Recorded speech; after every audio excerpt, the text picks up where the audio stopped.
आज हम सप्ताह 13 कक्षा 6 विषय गणित के प्रश्न हल करेंगे।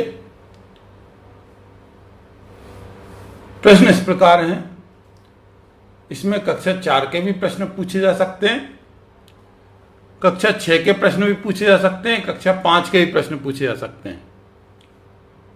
कक्षा 6 विषय गणित जो है उसमें ओलंपियाड प्रश्न बैंक के कक्षा 6 के प्रश्न भी पूछे जा सकते हैं, कक्षा 5 के प्रश्न भी पूछे जा सकते हैं और कक्षा 4 के प्रश्न भी पूछे जा सकते हैं।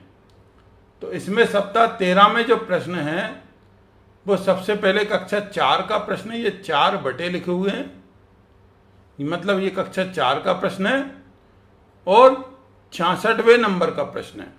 ओलंपियाड प्रश्न बैंक के 66वें नंबर का प्रश्न है और कक्षा 4 का प्रश्न है।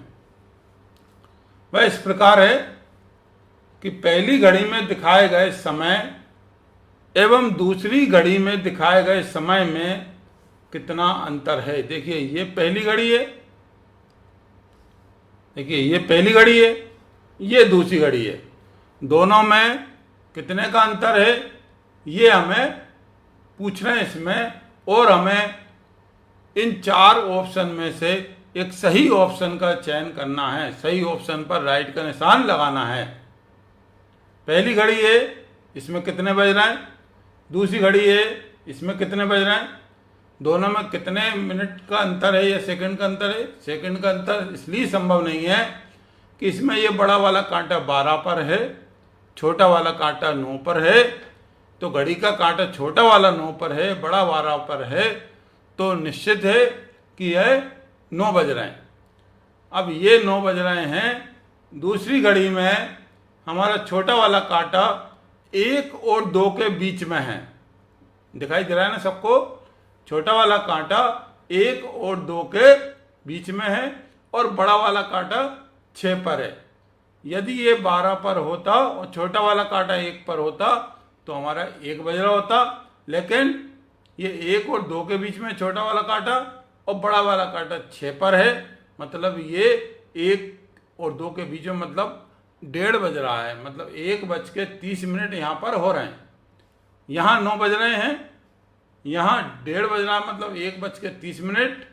तो दोनों में कितने मिनट का अंतर है यह निकालना है हमें।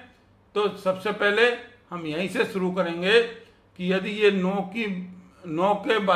के आगे 10 जैसे ही बजते हैं तो 1 घंटा हो जाता है और 1 घंटे के 10 मिनट होते हैं।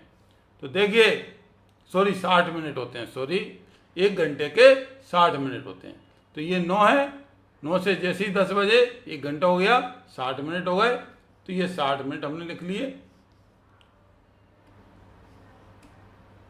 देखिए ये हमने 60 मिनट लिख लिए।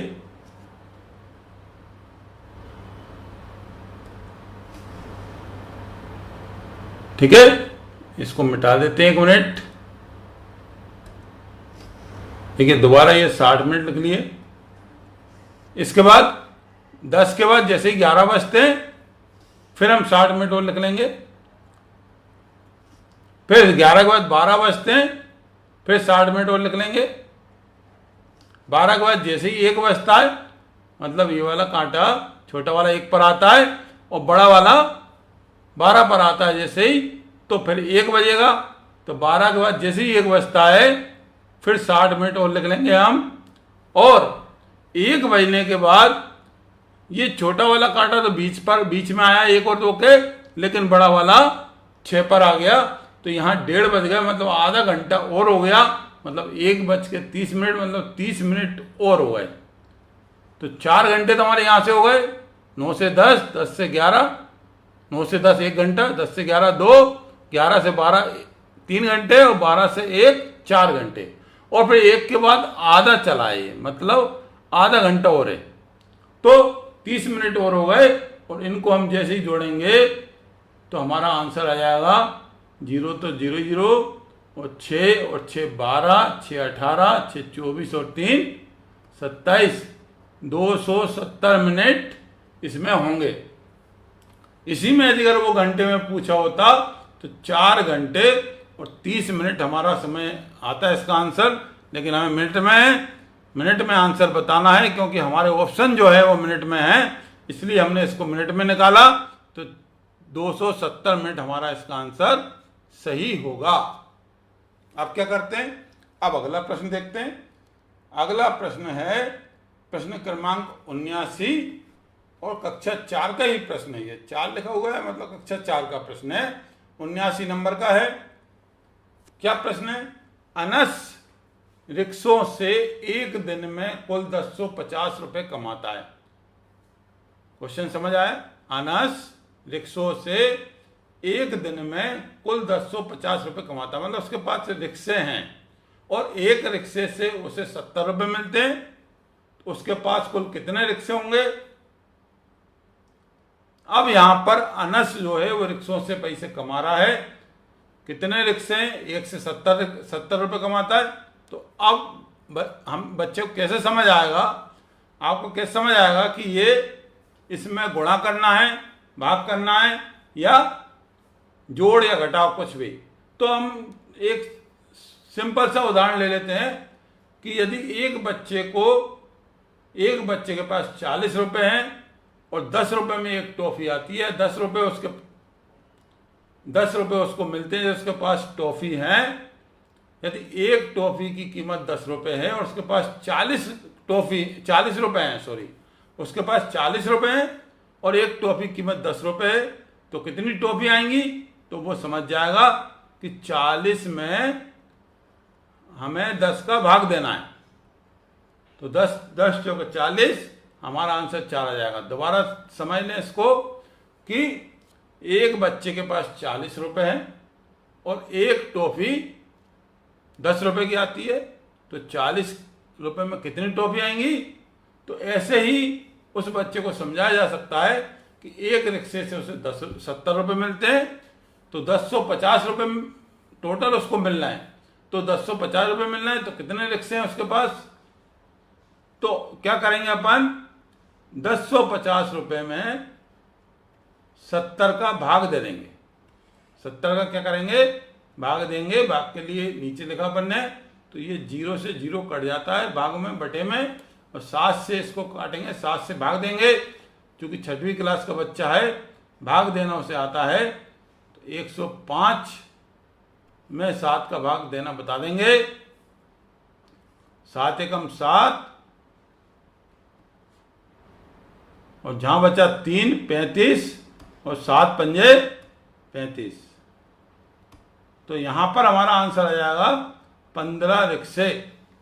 मतलब एक रिक्शे से उसे 70 रुपए मिलते हैं, तो 15 रिक्शे से उसे 1050 रुपए मिलेंगे। छोटा सा एक उदाहरण और दे सकते हैं कि देखो बेटा, 70 रुपए एक रिक्शे से मिल रहे हैं, तो 2 रिक्शों से 140। मतलब यदि अगर हम 15 का 70 रुपए में गुणा करें तो हमें 1050 रुपए आएगा। तो इससे हमें क्लियर होता है कि यदि 70 रुपए एक रिक्शे से मिल रहे हैं तो 1050 रुपए हमें मिलते हैं, तो हमें इसमें भाग देना पड़ेगा। इसके लिए और भी आप उदाहरण दे सकते हैं। मैंने एक उदाहरण दिया, आप और भी इसके सरल उदाहरण दिए जा सकते हैं। अब हम प्रश्न क्रमांक 18 पे आ गए। 18 के नीचे 5 लिखा हुआ है, मतलब ये कक्षा 5 का प्रश्न है। ओलंपियाड प्रश्न बैंक में कक्षा 5 का प्रश्न है। प्रश्न क्रमांक 18 है। अब है ये प्रश्न है कि राजू के सब्जियों के खेत में 9 बराबर हिस्से हैं। राजू के सब्जियों के खेत में 9 बराबर हिस्से हैं। वह अपने खेत के कितने हिस्से में पालक उगा रहा है? दोबारा सुनिए। राजू के सब्जियों के खेत में 9 बराबर हिस्से हैं। वह अपने खेत के कितने हिस्से में पालक उगा रहा है? देखिए, ये उसका खेत का साइज भी दिया हुआ है। ये उसके खेत है, उसके 9 हिस्से उसने बराबर बांट रखे हैं। इसमें 2 हिस्सों में क्या कर रहा है? वो आलू उगा रहा है। टमाटर 1 2 3 हिस्से में टमाटर है। 2 हिस्से में पालक है। और 2 हिस्से में बैगन है, 2 हिस्से में आलू, 3 हिस्सों में टमाटर, 4 हिस्सों में पालक, 2 हिस्सों में बैगन। अब हमें क्या करना है, उसमें ये बताना है कि भाई अपने खेत के कितने हिस्से में पालक उगा रहा है, कितने हिस्से में पालक उगाएगा। इसके लिए अब ये 9 भाग हैं, यदि एक हिस्से में देखो वो पालक या आलू उगाता है तो उसका 1/9 भाग होगा, 1/9 भाग एक हिस्से में उगाता है। तो 2 हिस्से में उगाएगा तो 2/9 होगा, क्योंकि टोटल 9 भाग है। जितने हिस्से में वो जो भी चीज़ उगा रहा है, जैसे आलू है, आलू 2 हिस्सों में उगा रहा है तो 2/9 भाग होगा। पालक है, पालक 2 हिस्से में उगा रहा है तो 2/9 भाग होगा। बैगन है, बैगन 2 भागों में आ रहा है तो उसका 2/9 भाग होगा। और टमाटर जो है वो 3 हिस्सों में उगा रहा है तो टमाटर का 3/9 भाग होगा। लेकिन हमें बताना किसका है, पालक का। तो पालक का हमारा आंसर कितना आएगा, 2/9 भाग। तो हम इसमें 2/9 भाग में लाइट का निशान लगा देंगे। ठीक है, तो इसका आंसर हमारा ऑप्शन होगा ए, 2 भाग। अब है प्रश्न क्रमांक 64 और बटे 5 लिखा है, मतलब कक्षा 5 का प्रश्न है। प्रश्न क्रमांक 64 प्रश्न क्या है कि खाली बॉक्स में आने वाली संख्या कौन सी है। खाली बॉक्स में आने वाली संख्या कौन सी है। देखिए ये बॉक्स बने हुए हैं 5, 1 2 3 4 5। ये इस वाले बॉक्स में कौन सी संख्या आएगी, तो पहले वाले बॉक्स में 1 आ रहा है, दूसरे वाले बॉक्स में 3 है, तीसरे वाले बॉक्स में 9 है, चौथे वाले बॉक्स में प्रश्नवाचक चिन्ह है। मतलब इस बॉक्स में ही बताना है हमें कि कौन सी संख्या आ रहा है। और लास्ट वाले बॉक्स में 81 लिखा हुआ है। अब इसमें हम सोचेंगे भाई कि सोचना पड़ेगा हमें कि पहले में 1 है, दूसरे में 3 है, तीसरे में 9 है, इनका क्या कनेक्शन है। जैसे 1 2 4 होता, 1 2 3 4, इसी संख्या देख लें 1 2 3 4।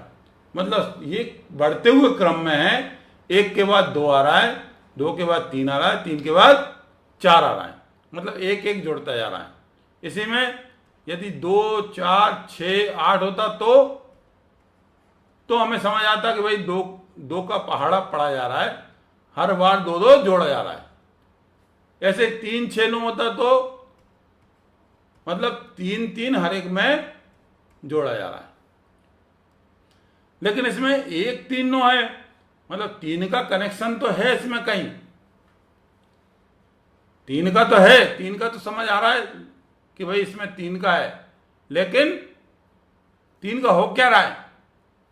तो सोचेंगे भाई 3 का हम इसमें वर्ग भी नहीं कर सकते। जैसे ऐसा आता कि भाई 1 4 9 16 और 25, कहीं ऐसा लिखा आता तो हम क्या सोचते कि भाई 1 4 9, इसमें समझ नहीं आ रहा क्या है। लेकिन ये क्या है, वर्ग के नंबर हैं। 1 का वर्ग 1 होगा, ये 2 का वर्ग होगा, मतलब 1 का वर्ग 1 होगा, 2 का वर्ग होगा 4, 3 का वर्ग 9, 4 का वर्ग 16 और 5 का वर्ग 25। ये है वो, इनका कनेक्शन इनसे है।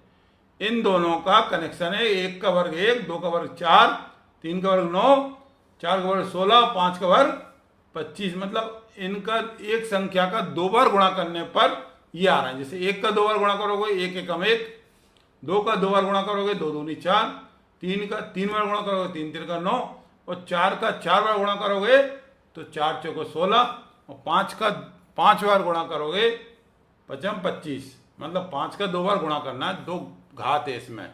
तो लेकिन ये भी कनेक्शन इसमें नहीं है। इसमें ऐसा समझ आ रहा है, इसमें क्या दिखाई दे रहा है कि इसमें 3 का गुणा कर दें हम तो अगली वाली संख्या आ जाएगी। 1 में 3 का गुणा किया तो अगली वाली संख्या आ गई, 3 में फिर 3 का गुणा किया तो अगली वाली संख्या आ गई। मतलब इसमें 3 का गुणा हो रहा है, इसमें 3 का गुणा हो रहा है, तो क्यों ना इसमें 3 का गुणा करके देखें। तो 3 नाम 27, मतलब हमने क्या किया, 9 में 3 का गुणा किया तो 3 नाम 27 आ गया। अब 27 में 3 का गुणा करने पर ये आना चाहिए, तब तो हम सही कर रहे हैं। तो अब 27 में 3 का गुणा कर लो तो हमें और समझ आ जाएगा कि हमने सही किया। तो 30 आते 21 और 3 दूनी 6 और 2 8, 81 हमारा आ गया। मतलब हम सही कर रहे हैं कि हर एक नंबर में 3 का गुणा हो रहा है। तो हमारा ये 9 में 3 का जैसे ही गुणा करेंगे तो 9 3 27, ये आएगा आंसर।